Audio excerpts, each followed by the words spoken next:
लोकशाहीतला उत्सवाचा दिवस आहे आणि महाराष्ट्राचा देखील हा उत्सवाचा दिवस आहे। महाराष्ट्राला उज्ज्वल भवितव्याकडे म्हणजे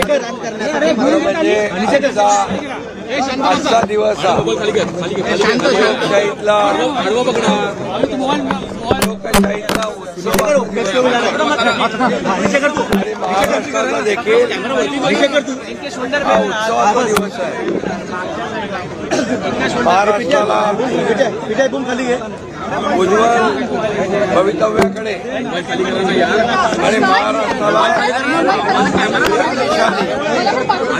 आणि देशाला आर्थिक महासत्तेकडे घेऊन जाणारा हा उत्सव आणि म्हणून या उत्सवामध्ये सर्व मतदारांनी सहभागी व्हायला पाहिजे आणि जास्तीत जास्त लोकांनी मतदान केलं पाहिजे, कारण मतदान हे आपलं पवित्र कर्तव्य आहे, ही आपली जबाबदारी आहे आणि म्हणून ती प्रत्येक नागरिकांनी पार पाडली पाहिजे आणि या लोकशाहीच्या उत्सवामध्ये सामील झालं पाहिजे असं माझी सगळ्यांना नम्र विनंती आहे। या राज्यातला मतदानाचा टक्का जास्तीत जास्त वाढवण्यासाठी प्रत्येकाने मतदान करावं आणि लोकशाही समृद्ध आणि प्रगल्भ करावी अशा प्रकारची विनंती मी करतो। खरं म्हणजे गेल्या 5 वर्षाचा कारभार महाराष्ट्रातल्या जनतेने पाहिलाय। 2019ला मतदान झालं आणि त्यावेळेस जे काही महाराष्ट्रातल्या अपेक्षेच्या विरुद्ध झालं, सरकार चुकीच्या पद्धतीने सरकार तयार झालं ही जनता 2019चं ही घटना अजून विसरलेली नाही आणि त्यामुळे गेल्या 5 वर्षामध्ये या राज्याची कोणी दशा केली आणि या राज्याला विकासाची दिशा कोणी दाखवली हे लोकांना माहीत आहे आणि या राज्याचा केलेला विकास, या राज्यामध्ये सुरू केलेल्या कल्याणकारी योजना, या योजना ज्या आहेत आणि विकास हा लोकांना माहीत आहे।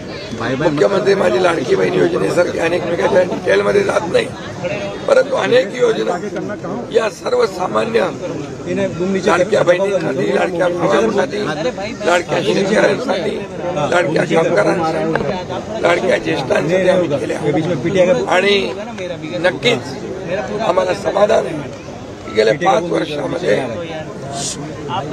या राज्याला पुढे नेण्यासाठी, या राज्याला विकासाकडे नेण्यासाठी, या राज्याला एक खरं म्हणजे या राज्याचा सर्वांगीण विकास आणि या राज्यातल्या सर्वसामान्य लोकांच्या जीवनामध्ये बदल घडवण्यासाठी या महाराष्ट्राला एक शक्तिशाली राज्य बनवण्यासाठी आम्ही महायुतीने प्रयत्न केलेला आहे आणि मला वाटतं या राज्यातली जनता आज समाधानी आहे। मी स्वतः समाधानी आहे। 2.5 वर्षाचा कार्यकाळ आणि आमचा 2.5 वर्षाचा कार्यकाळ हाही लोकांनी पाहिलेला आहे आणि म्हणून या आजच्या दिवशी या महाराष्ट्रातली जनता भरभरून कामाला मतदान करते, विकासाला मतदान करते आणि म्हणून मतदानाचा टक्का, मतदान हे लोकशाहीला प्रगल्भ करणार आहे, लोकशाहीला मजबूत करणार आहे आणि म्हणून सगळ्यांनी मतदान करावं असं आवाहन विनंती करतो। पूर्णपणे येणारं सरकार महायुतीचं बहुमताचं थंपिंग मेजॉरिटीचं असेल। सीएम साहब हिंदी में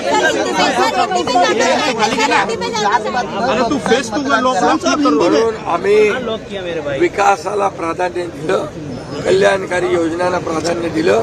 2.5 वर्षाचा कार्यकाळ या महाराष्ट्रातल्या जनतेने पाहिलेला आहे।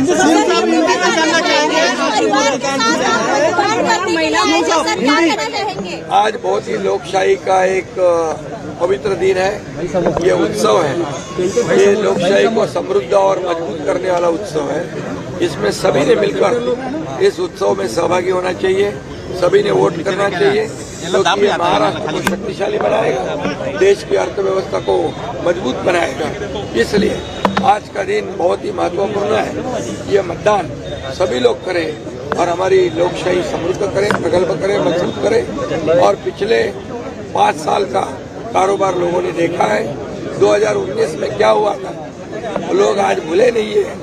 लोगों का मैंडेट क्या था और लोगों का मैंडेट था महायुति, जनता का मैंडेट था महायुति, लेकिन सरकार महायुति की नहीं बनी। इसलिए वो लोगों के ध्यान में है पूरी तरह। और 2.5 साल का कार्यकाल भी देखा है उन्होंने और हमारे 2.5 साल का भी देखा है। और इसलिए हमारे 2.5 साल में एक तरफ विकास, जो विकास को रोका था हमने उसको शुरू किया। जो कल्याणकारी योजना है जैसे लाडली बहन, लाडला भाई, लाडला किसान, कई योजनाएं मैं अभी सब में खुलकर बताना नहीं चाहता, लेकिन विकास और कल्याणकारी योजनाएं जो शुरू की है इसका प्रतिबिंब जो है इस चुनाव में दिखेगा। महिलाओं को बड़े पैमाने पे लाडली बहनों का और लाडले भाइयों का मतदान होगा।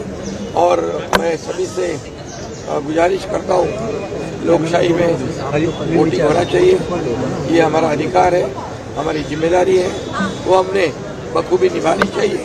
और इसलिए सभी वोट करें। और मुझे विश्वास है 2.5 साल में जो महायुति ने काम किया है, जो कल्याणकारी योजनाएं, जो विकास, उसके बलबूते पे आने वाली सरकार जो है मजबूत थम्पिंग मेजोरिटी ये महायुति की होगी।